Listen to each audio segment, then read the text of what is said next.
post-workout, that's metabolism, that's cognitive function.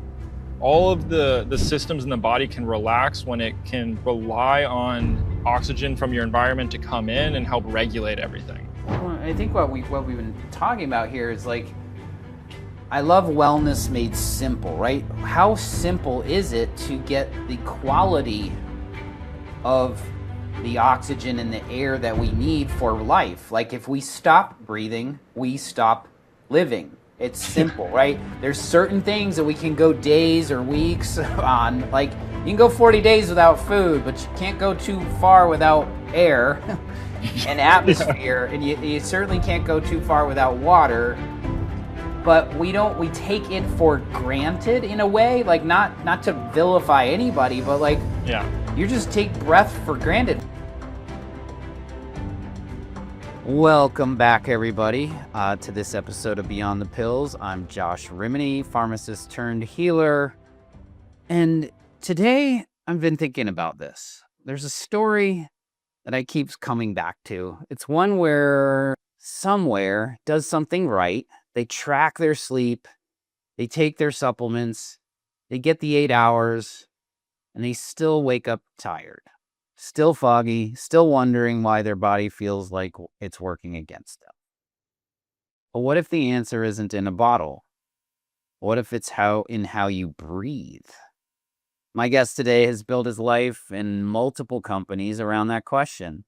Michael Laing started where lots of entrepreneurs start.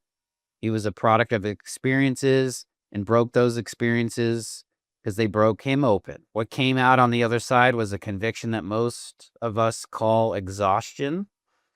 It isn't character flaw. It isn't willpower problem. It's often a structural problem, a physical one that nobody told you about at your last physical.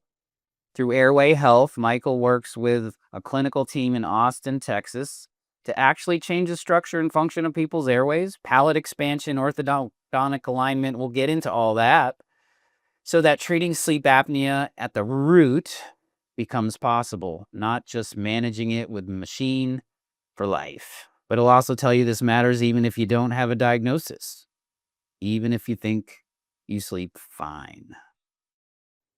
His long game is bigger than that. We're going to get into it, I hope, like regenerative communities, multi-generational living, health built into the land itself. But today we're starting where it always starts, with the breath. So Michael, welcome to Beyond the Pills. Let's go beyond. Yeah. Thanks for the introduction, Josh. I love the kind of segue or the journey. It feels really good to be here and excited to just help educate and bring awareness to, where it all starts. Like you said, the breath, and really breaking down what it means to breathe properly and just different signs that you can look for in order to optimize your breath and breathing. Like, I really loved how you phrased I've tried everything. I'm wearing red light glasses, I'm sleeping 8 hours, and I wake up and I'm still tired. Yeah, I got my Aura ring, my sleep score looks good, all the things. Because that's when people come and find us. They're like, I think I'm doing everything, but I just don't feel good. Yeah. So bring us back, man, like your origin story. How in the heck did you get to this place in where you are right now? I love hearing stories of this because this show is all about healing. It's not about symptom resolution. It's going beyond pills. And everybody's story of healing and transformation generally starts with their own. Yeah, 100%. Yeah, I love the kind of story and the journey, and also just it really resonates. Like my purpose, when I was a kid, people would ask me like, "What do you want to be?" And I was like, always a veterinarian because I wanted to help heal animals, right? And then when I learned what an actual veterinarian did, it's like, mostly putting animals down. I was like, okay, I don't know if I want to do that necessarily. So I actually transitioned into like what I thought a healer was. So I was like, let me be a medical doctor. Pursued that path, went to college, joined a group called Global Medical Training, and we set up pharmaceutical clinics in rural, underdeveloped countries, and had this interesting revelation there that most of the people, in order to heal, they didn't necessarily need another prescription. And when we would prescribe them something, they'd go outside, and a lot of times there's a translator in between us, and they would just kind of pop the bottle open, and all the other villagers would come around and they'd just split it and walk away. And I was like, man, I don't feel like I'm healing anyone right now. Um, and so that ended up transitioning more into natural movement, which then transitioned into the nutrition space.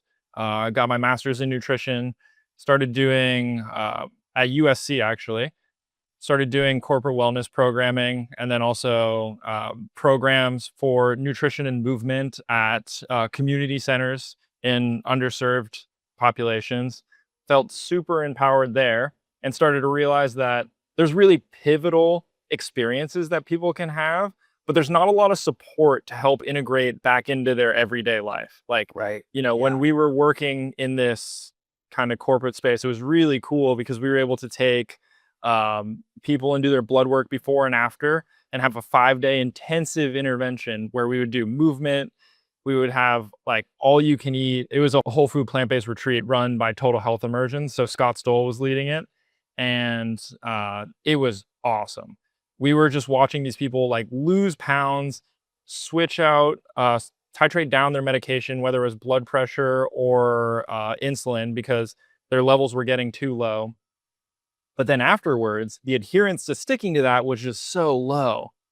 And, I saw that problem just as any entrepreneur would. And I was like, well, why don't we start a lifestyle medicine health coaching program and do kind of the remote route. And that was right before COVID. So that was a little bit of a bottle rock in kind of that space. And eventually we pursued that for a little bit, had a really fun time. The company's still around. It's called Terra Health Coaching. And they're great. John's great. The team's great. And I actually transitioned into the supplement space. And from the supplement space, I actually had a really a really cool insight to come into this whole airway arena. And I've been here for about a year and a half, and it's been really powerful. And honestly, as someone who has a background in the healthcare space, I never really realized how much emphasis or power our breath has over our everyday quality of life. And, this is coming from someone who I slept fine. Like there was nothing wrong with my sleep. If I took a sleep study for 4 nights before I actually went through any treatment, I would score about like an 85%. I had about a 15% fragmentation in my AHI number, which helps measure sleep apnea, was around 11. So it wasn't awful, but it wasn't great. And then afterwards, I went up to like a 96%. My fragmentation cut in half. My AHI went down to like 2.7. And I wake up now every night just refreshed, feeling incredible. And I really am excited to kind of share that with people, that they really have the power to go to sleep every night and wake up feeling refreshed, recovered, and healed. Well, let's talk. What happened to you that made you believe that? Like where did Airway Health fit into it? Like it went from like I'm doing this, this, and this, and then that. Talk me through that download that you had, because those are so fun to understand, where people just they get some bam, and then they're like, yes, I got to go that way. We talked about it offline, but I want people to know like what came up for you. Like how did that airway thing just manifest itself to you? Yeah, of course. So about a year and a half ago, I went with my friend to the Amazon, and we kind of went on like a work project where the intention was to go paint an indigenous tribes village. We were going to build a chicken coop and really just serve them and integrate into their culture. Love it. And I was beyond stoked to go, because I've heard a lot about like plant medicines and indigenous culture, and I've always wanted to experience it, but I wanted it to be a very like authentic experience, not like just something that would be like a weekend warrior, if that makes sense. Yeah. It was a 2 or 3 week immersion into this community, and just for reference, from LA to getting to the spot where we were staying was like 36 hours. So it's not like oh, let me just take a flight over there. It's like, let me take a flight to another flight to like a 4-hour car ride to like a 4.5-hour boat ride on a single I think prop. that's why we both like connected, because I had that same story. Like I did my journey in Peru. I wanted to go with the indigenous people, be immersed in it. It was a 3-week experience for me. Yeah. So it was in Peru, going through this journey and understanding it from that deep level, and that's of course where these things happen, right? But airway, huh? 100%. It just boom. Yeah. So it was less of like, oh, this is airway. It was more, you know, I think it's two things. One, it's being with the tribe. Yeah. It's spending time there. Two, it's disconnecting. There's no cell phone service. And I don't know how many people listening have not had their cell phone for 3 weeks, but you just start tapping into your intuition. You start being able to like really hear what your body is telling you to do. And it wasn't necessarily like ping airway. It was like, hey, my friend that I've met like 5 or 6 times, we've hung out maybe 3 or 4 times, he needs help. And that was the doctor that I ended up working with, Dr. Amit Trivedi. And I just gave him a call. I connected to Starlink and I was like, hey, how's it going? Like, hope all is well. I just, I'm in the Amazon and I just had this feeling that you could use help with something. And he's like, actually, I have a dental clinic and I want to rebrand it into an airway clinic. Like I see this as a upstream problem to all of the things that I'm doing in my clinic. And I don't necessarily know how to go about this rebrand or what it looks like, but why don't you come fly into Austin and we'll see what we can do. So that was Love it. the start of the airway journey. I want the listeners to really feel that, right? You wouldn't have gotten to this place had you not done the things you did to listen, right? I call it like the poof. Like Yeah. the intuition isn't like, for me, and for a lot of people that I've interviewed in this same similar situations, like when you're disconnected from all the noise and you're in this beautiful nature and you're eating whole foods, like there's this energy, this magic that kind of happens that you can't get anywhere else. Now, some people could go for a hike, and do that, but like 3 weeks is literally me. I was 21 days, like no phone, no nothing, just doing the thing, and like I came back a different human. Yeah. And then, but I love the inspiration and the ambition. You're like, you know what? I'm just gonna call this guy, get on Starlink, and hey, I'm hanging out in Peru. These, shabipos, and like, it's like, yeah, but actually, like that actually happened that way. I love Yeah, it, man. for sure. That's how it works. So walk me through a little bit what's actually happening structurally when someone has a compromised airway. Like what are we missing, that their dentist or someone never told them? Most people don't identify with dentistry and airway health and longevity, that, Yeah. like you said, it was that upstream thing. I just want to get people to kind of go through this logic a little bit, because I'm sure a bunch of the listeners have read Breath by James Nestor, and there's some level of understanding with this. And if you haven't, that's an amazing book. Changed my way of how I thought about the breath.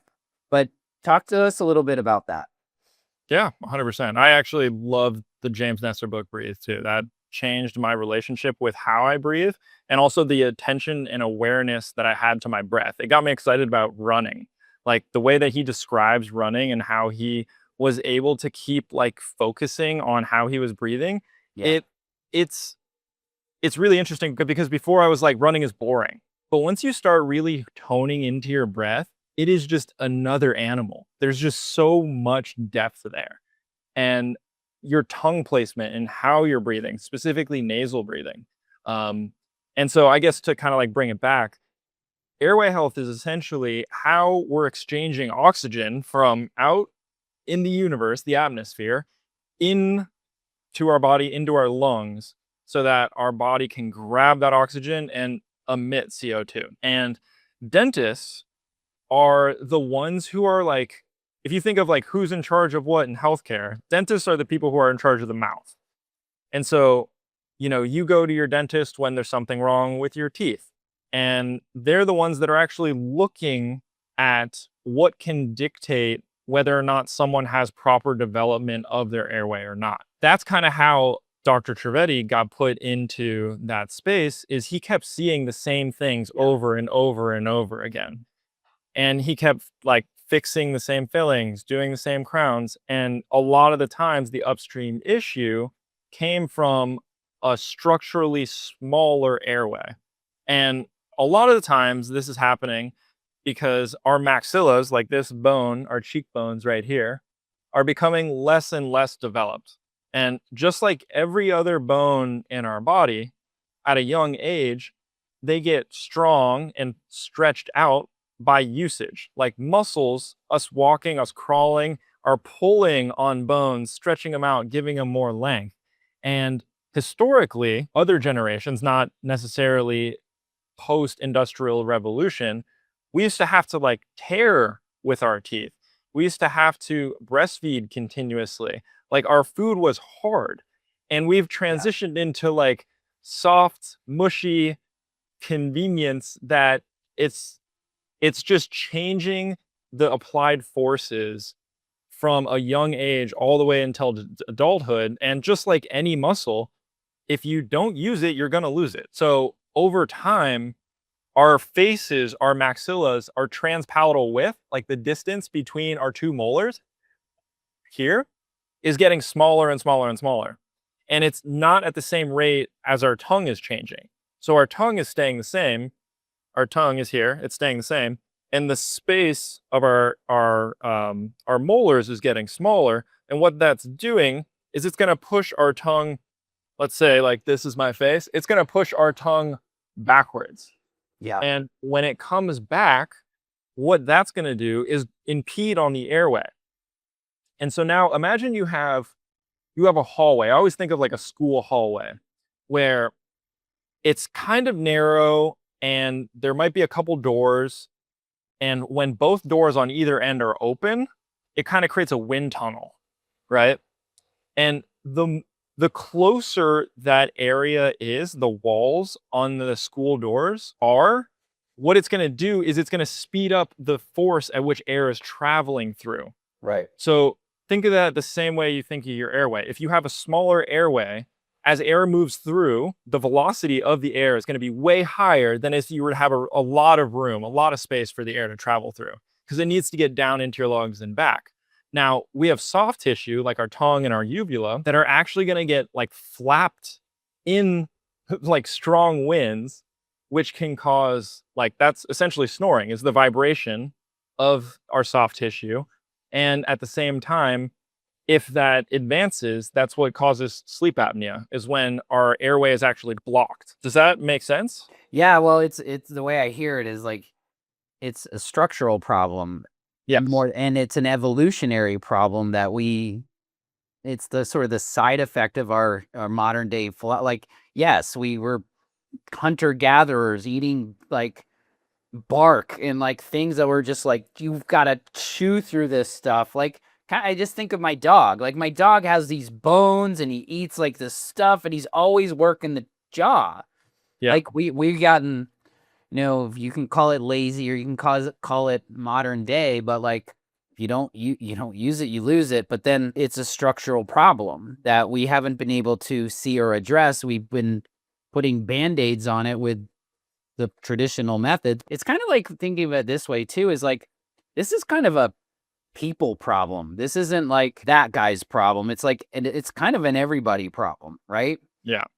And like you said, but if you're not to the place of getting chronically issue, like, oh, I have super sleep apnea, I did all this stuff. It's like, no, there's this layer of people that also probably could be optimizing this in certain ways, because the reason we got together is a good friend of mine has gotten through and has understood this from a place of, oh my God, my whole life I haven't been sleeping and it could be this one thing. And he put a whole lease on him, because we know what we don't feel like.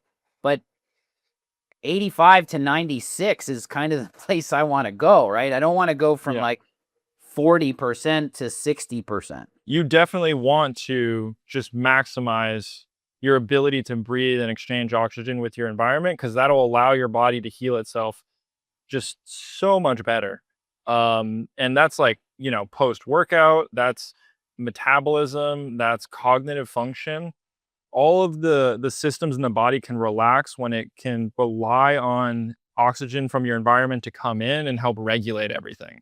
Well, I think what we've been talking about here is like, I love wellness made simple, right? How simple is it to get the quality of the oxygen and the air that we need for life? Like, if we stop breathing, we stop living. It's simple, right? There's certain things that we can go days or weeks on. Like, you can go 40 days without food, but you can't go too far without air and atmosphere, and you certainly can't go too far without water. But we take it for granted in a way, like, not to vilify anybody, but like, Yeah. you just take breath for granted. When I read the book Breath by James Nestor, like, I just really changed the way I thought about it. Yeah. Like, deep diaphragmatic breaths are different than shallow breaths. Breathing through your nose always, except for when you're talking, right? I think you're shedding light on this, but like, what's the solution? Like, what can we be doing now?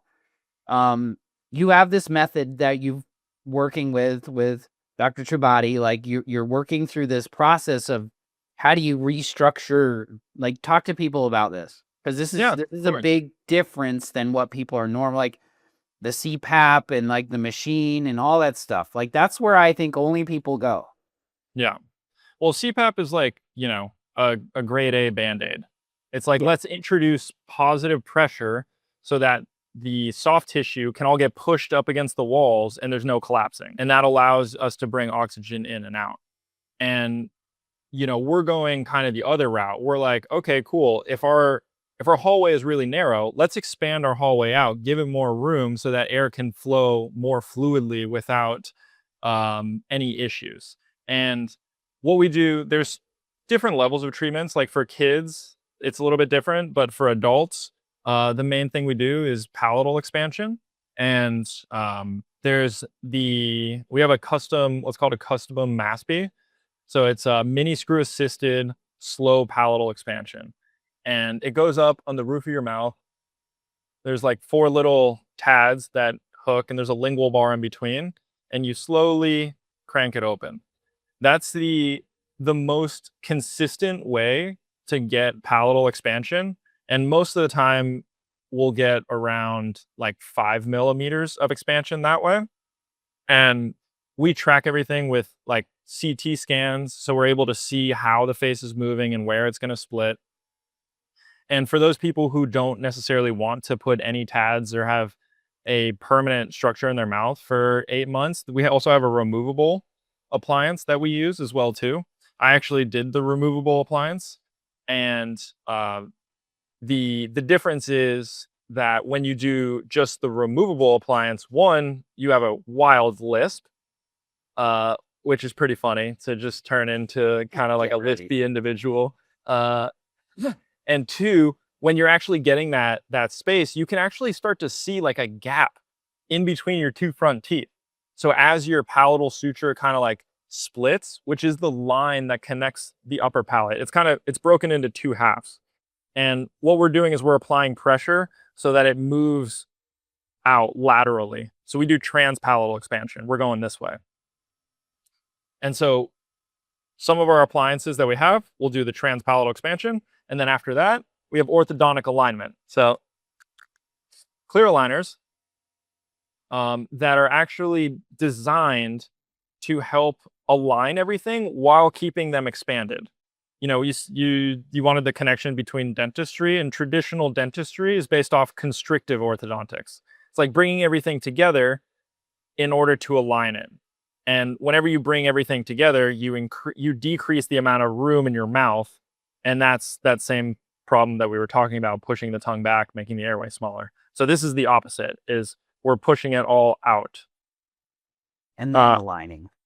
Yeah. And Yeah, then it's aligning. like my 2 girls are going through this process now. This is why I was, like, highly interested in my friend going through this space is, like, they're 10 and 12, and they're going to the orthodontist, and they're just saying, like, "You need to do braces, you need to do this." Like, my daughter did some expansion when she was young, and I really wanted to make sure that we were, like, setting them up for success because truthfully, right, when you go to the orthodontist or the dentist or any of these people, like, you automatically have to take them as the expert and then going with that way. And then, you know, I always like, I give the book Breath to my dentist. I'm like, have you read this book? Like, it's a different way to think about things. And what do you think? And he's like, thank you, like, so I just want to make sure people understand, like, this is a different way to do it, but it feels to me like it's more naturally designed to do what we're supposed to be looking out for?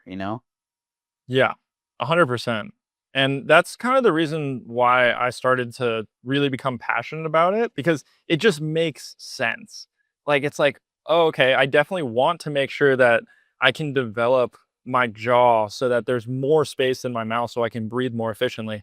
And what's absolutely wild is even a couple months into the treatment, it's kind of like the first time you go to the gym where you just see such exponential gains. I did an airway volume assessment like before and in the middle, and it increased by like 25% total volume. Like the smallest cross-sectional area and the whole volume itself went up by that 25% number. And that's the difference between like shaving a couple minutes off your mile or like waking up the next morning just feeling like you just had the most restorative sleep of your life. Well, imagine like 25% more battery power in your body, right? Yeah. I guarantee you, any like professional cyclist listening to this at this point is like, I can naturally get 25% more air in my lungs. To a Yeah. Tour de France professional, that's actually a big deal. You should change. Do you do that? Yeah. For sure. It There's no almost feels like doping in that. You're literally just helping your own way. Like, and just like as soon as you said that, I'm thinking of like the tour and I cycle, so it's like maybe like they could totally figure that out. I don't know. 1,000%. Yeah, it feels like a cheat code, honestly.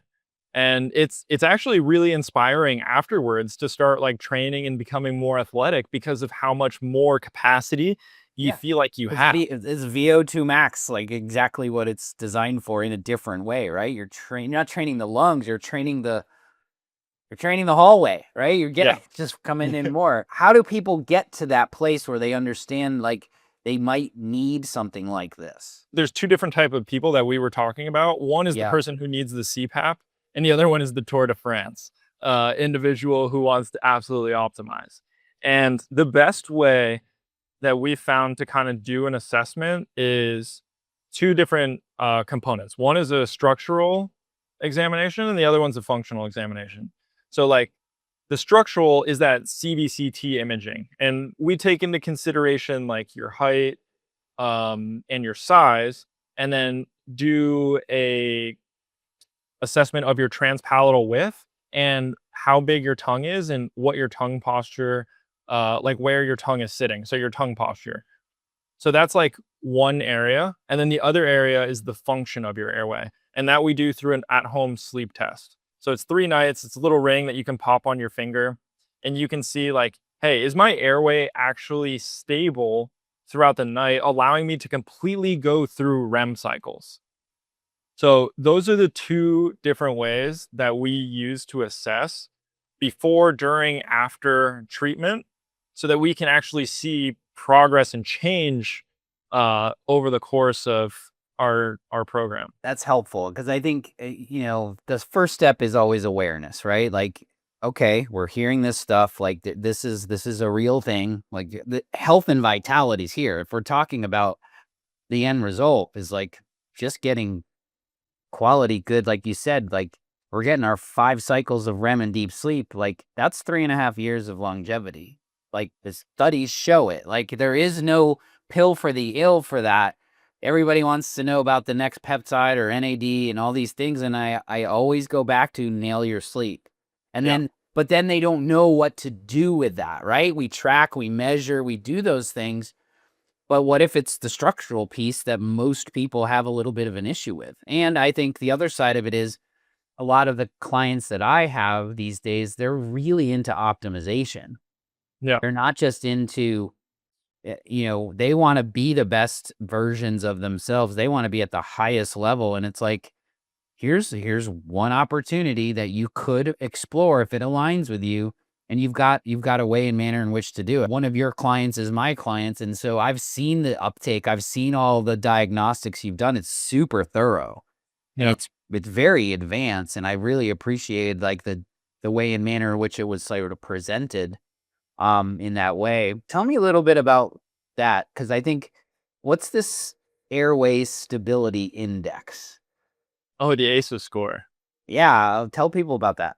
What is it Yeah. measuring? Why does it matter? Um, is it someone that can get data from home? Like, what is that? Yeah, for sure. That was Dr. Trivedi's assessment that he created for people to actually create awareness. Oh, my airway might be compromised. And it's a quiz that we have on our website. It's not very long. It asks you kind of like stages throughout the day, like are you experiencing any of these types of things? Because of how upstream airway is in our health, we don't necessarily always create the connections to like, hey, I wake up to go pee at 3 o'clock in the morning. I wake up feeling tired. I consistently need caffeine, or I'm drained. Like all of those things can have correlations to our airway. And once we start to kind of like piece together a bunch of symptoms that we typically see in airway patients, then it's like, okay, amazing. Let's actually get you evaluated because this could be something that would benefit you. Even if you just did a quick search around of our population, it's like somewhere between 10 and 30% have OSA, obstructive sleep apnea, which means there's an issue with how they breathe. And it manifests like worse at night because when you're breathing at night, your body, in order to restore the airway and kind of pull those walls back so that it's able to maintain flow, is going to have a micro-arousal. And that micro-arousal isn't going to consciously wake you up. So you're not going to be aware that your sleep is being interrupted, but it's disrupting your REM cycle to Yeah, the brain actually. waves are getting disrupted, Exactly. but To you're not make your sure. conscious awareness, but they're being disrupted. Yeah, it's got to make sure that the airway is maintained. Just like you said, we can only last a couple minutes without air. And if we're sleeping for 8 hours, it's something that needs to be addressed right now. And there are people who have like multiple disruptions. Even my better sleep score, I think I had like 11 disruptions in 1 hour, which is like that's a lot of breaking apart a complete REM cycle, which if we think of like what our REM cycles are doing, it's flushing our brain of all the neurotoxins and all the things that have built up through all the day. It's repairing our muscles. It's regulating our metabolism. Like there's so many important things that are happening during our sleep. And our breathing is kind of like the support, the main partner for that. And so, yeah, just really making sure that we can like maintain our breath throughout the entirety of like our life, depending no matter who you are, whether you're an athlete or you're someone who just wants to feel better every day, is so important. And that ACEs score just helps create more awareness, right? And I know we talked about this earlier too. Getting people to take the ACEs score is amazing. And if anyone who's a part of your community wants to like dive in and do that first assessment with the at-home sleep study, more than happy to offer $100 discount on that 3-night sleep study Yeah, because you I think it's you really definitely important. we definitely talked about that in our pre-production, pod recording was like we're now that with the Stay Well community is built and we're building this out of the community, we're like, hey, is there anything you can offer the community? He's like, you were perfect. You were just like, we do this 3-day sleep study. It's at home. You get this all set up, and you're like, it's like I think it's like $350 or something, and it's like, oh no, Yeah, we'll give you guys $100 off. So we're gonna put that in the show notes, and we're gonna have that link for people because thank you. Like that's the goal. The goal is like one non-invasive, not very expensive thing could go a long way in somebody's health. yeah, You nailed it. Like when I talk to people about sleep, it's not because you're trying to sleep and rest more. You're recovering. Everything happens in your sleep. The dishwasher cycle in your brain, you cannot detox all the toxicities, all the cortisol, all the chemicals. You don't process emotions. You don't process them until you're sleeping. So that's why longevity is so important for sleep, and sleep important for longevity, because it is the number one, number two, and number three tool. So if it's an airway thing, none of the other stuff, like you can sleep cold, you can monitor your stuff, you can take all the supplements. If the structure is off, none of that's really going to be as beneficial, right? Yeah. So I'm glad that we have, and it's a beautiful, like the system that you've created to me is the exact same way as, like, you do one assessment, super easy, then you do one super easy at-home thing, which doesn't necessarily mean that you're gonna do it. It just means that you might be a good candidate to explore the next level, right? Yeah. And down, we 100%. just move slowly down the line to going, oh, this is for me or it's not. And it's perfect. It's like really easy. And I love how that's dialed in. Yeah. Because it can give you, whether you want to go the whole route of palatal expansion or not, like there's jump ins depending on what we find, if that makes sense. Like Yeah. some people, they have wide airways, but functionally it collapses. And so that's where something like myofunctional therapy or like tongue exercises plays a huge role, because they have enough space, but there's just too much collapsing. And we can fix that through myofunctional therapy. And that's like a quick and easy 15-minute a day, like 3-month program that, in research, it drastically reduces people's symptoms of sleep apnea, like 30 to 50%. So it's really cool to kind of like be able to execute and like install these healing modalities once we have that awareness behind whatever the assessment is that we're doing. And again, so clean, right? Clean because you don't have to go, there's just certain things you can learn to do. It's like lifestyle, right? It's all free or low cost. Like just Yeah. doing tongue exercises for 15 minutes a day. And you were telling me before, it's like, I've been doing this for 2 months. I've got all of this. Like, it's just like working out. Like, you just got to do Yeah. it little by little by little. But come on, we all say we don't have enough time. But if for 15 minutes a day, anybody can carve that out of their schedule. And it's not like you're taking time away from everything else too. You can kind of 2 for a 3 for stack it, Yeah. 100%. And I think with the whole lifestyle medicine and there's so many things that someone can focus on, right? Yeah. But really just simplifying it down. Like I don't ever want to get to the point that it's like, oh, breath is the only thing that matters, right? Like there's a lot of things that matter. And if you focus on one thing for 15 minutes a day for 2 months until it becomes a part of who you are, and then you focus on the next thing, over the course of the year, now you have 6 new things, right? If you have 6 new habits and they're promoting your health, that's going to drastically change your quality of life 10, 15, 20 years into the future. And That's the powerful stuff. and that's the essence of how we try to bring this to people, because you don't have to transform your life overnight, right?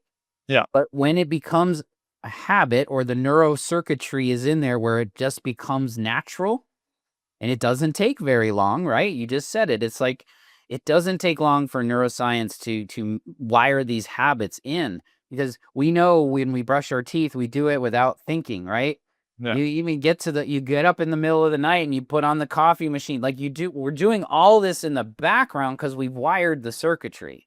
Yeah. But a lot of the things that we tend to gravitate towards, we wired sort of the things that aren't regenerative, the things that are depleting our resources. Think about just breathing. Like there's different ways that you can put on certain things to remind you that you're breathing through your belly, not through the chest. And like, there's just these little things that they do compound in a really easy way if you allow them to. And like you said, like, that's why I do with my meditation or coherence training, like with stress adaptation, it's like, can you do something 15 minutes once or twice a day? Everybody pretty much says yes. And then it's just the repetitive nature of it. Because yes, if you get up at a certain time, these things, I call them your biorhythms, right? Your rhythms, your self-care routine, things that you are okay with that don't take a lot of effort. That's the beauty part of it. And just chunking it off into small little bite-sized things. These 2 months, great, focus on your breathing. Then after that, focus on, it could even be building the nighttime routine. It can be going to work out. It could be making sure you prep a meal before you get busy, or do it at night. So in the first thing in the morning, you have a healthy meal to eat. Like, there's so many cool little routines that you can start building. And don't think of it, I never want anyone to think like, oh, this is overwhelming. It's like, what's the one manageable step you can take today? Well, that's the health coaching side of things, and that's what we do. I always just love bringing people into their own version of vibrant health. Yeah. Right? Because like you said, there's so much we can do. It's like a menu of awesome services. We didn't know James Nestor brought the breath back into the equation. And, one of the things I was thinking about is like, breath has been sacred in almost every healing tradition. Ayurveda, indigenous ceremonies, martial arts, there's science to what we're talking about here, but that information is timeless, right? This podcast is timeless ancient wisdom meets modern science. It's not it's together.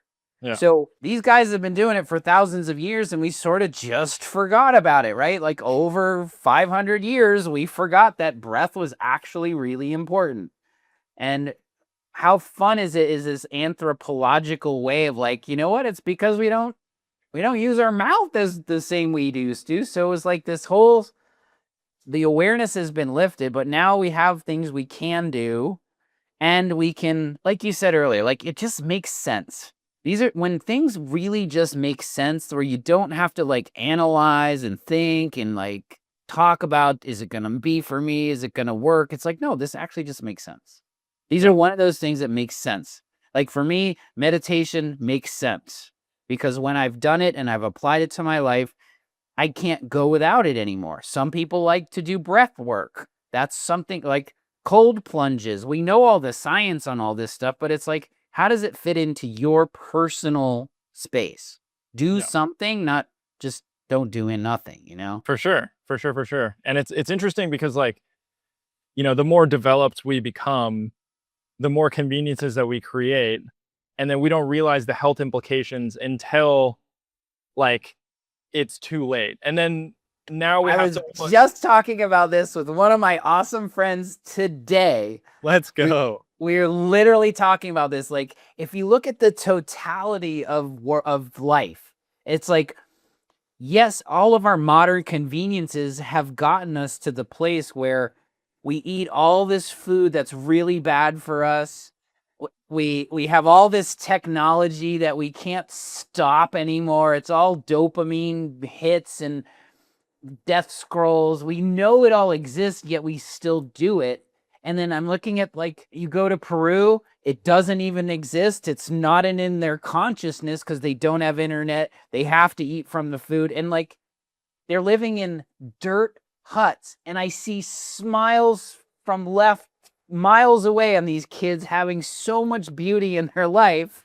Yeah. And you're like, I come back and I'm like, these modern day conveniences over generations has tipped the scales to where hey, this phone was pretty cool when it came out when I was in the 90s. It was a really cool thing, but now it's kind of we're going now people are doing social media detox and food revolutions and things it's how did we get here? Crazy, doesn't it? It's so wild.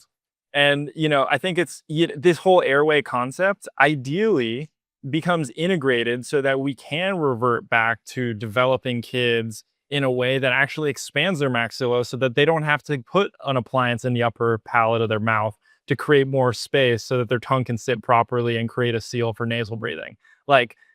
That's the ideal, is to be able to create a future in which we kind of have health as a default and it's integrated with our society where we're living so that we don't have to do this like this almost pendulum swim, Yeah. it feels like, where it's like adopt a new thing and then like what you're saying, detox from it. Like Well, it's like we're not. I never vilify anything, but like if you, I've really been thinking about this, is like if our human, it's not even society, if our species would take a look at health as like it's not a luxury, but we've been in this model, like our modern day world has gotten to this place where we think being less sick or sick is managed is the epitome of health. And I always just say we're no longer taking away disease. We just restore balance. yeah. We restore vitality to where we grow up going, we eat food that's coming from the ground and it doesn't have chemicals on it and it's regenerative. Let's talk about regenerative farming because this is something you've been thinking about and working on, right? Yeah. Like that 100%. regenerative, within less than one generation, we could turn the whole world around. We know that we're beating this world up. Nature always wins, people, always. So we're not here to control the world and the nature around us, but we have to be in harmony with it. We've taken all the pesticides and all the Monsanto, whatever you want to call it, glyphosate, like everything. And it doesn't have to be like that, especially with AI. Like all these things is we have the choice to make now that says, like, we don't need the plastics. We don't need the forever chemicals. We don't need all these things to exist. There's such a different way. In a very short period of time, we've already demonstrated it that we can move in this other direction. So now that we have a little bit of time, you're building a regenerative farming neighborhood. I love just the sound of that, like this healing community centers. It sounds less like a startup and more kind of like a village to me. What are you actually trying to create? Yeah.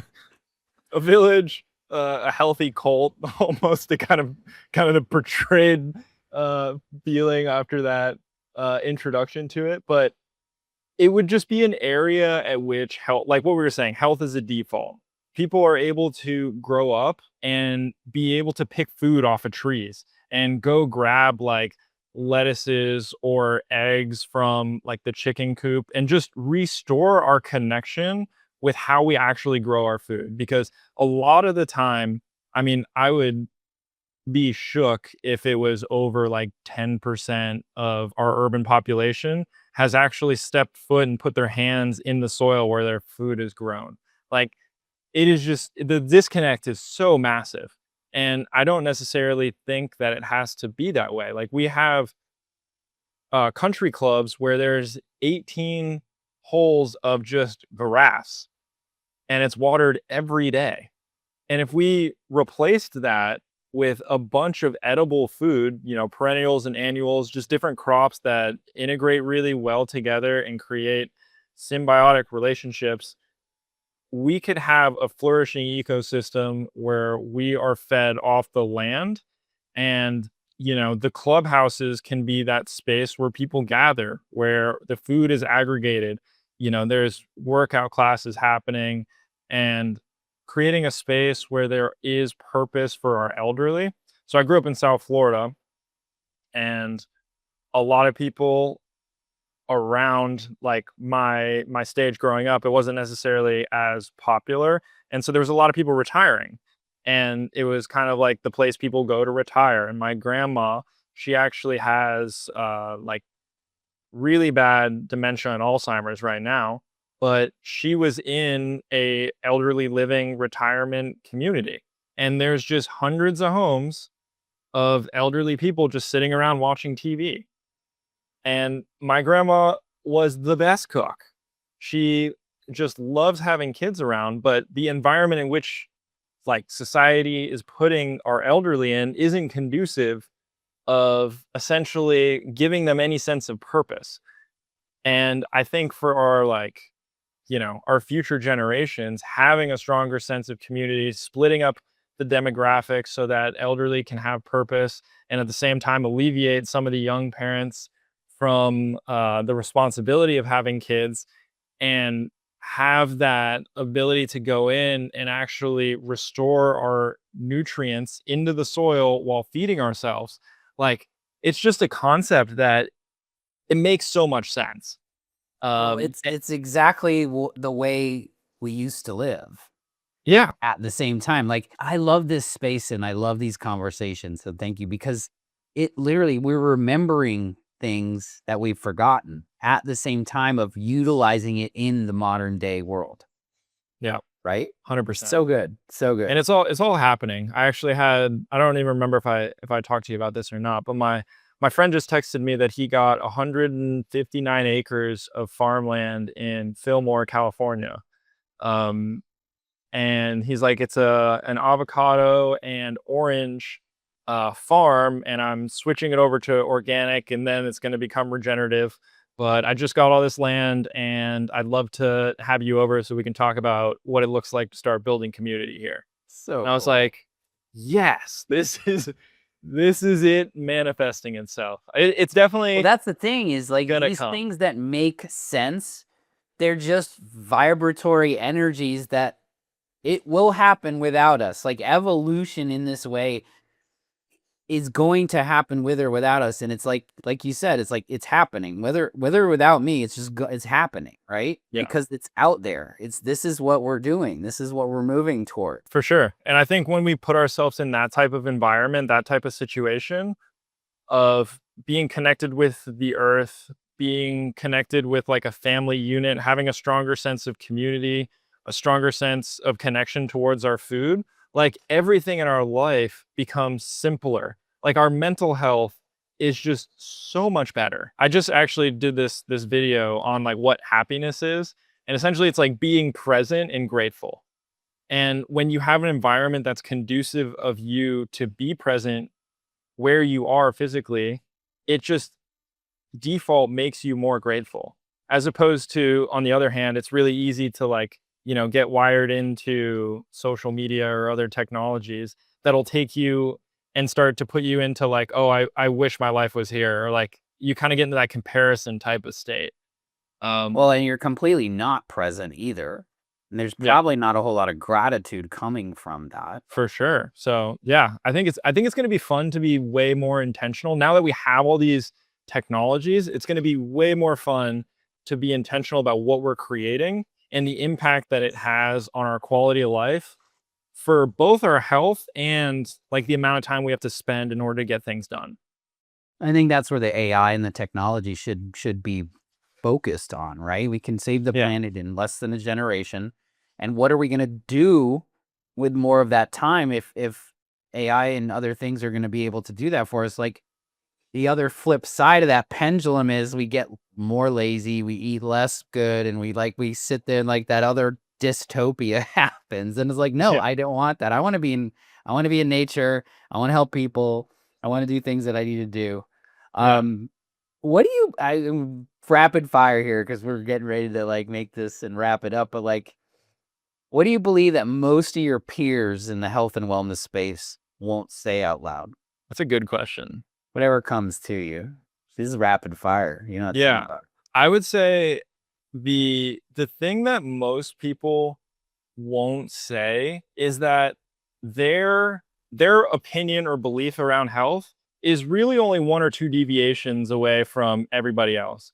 And I always hear people like say like, this way is wrong, my way is right. But in the grand scheme of like all recommendations, almost everyone's pointing towards whole foods, right? Everyone's pointing towards the more you move, the better, and do things in a different way. So I would say most people struggle with finding the unifying factors towards recommending what's healthy for individuals. And I really hope that that starts to shift and change.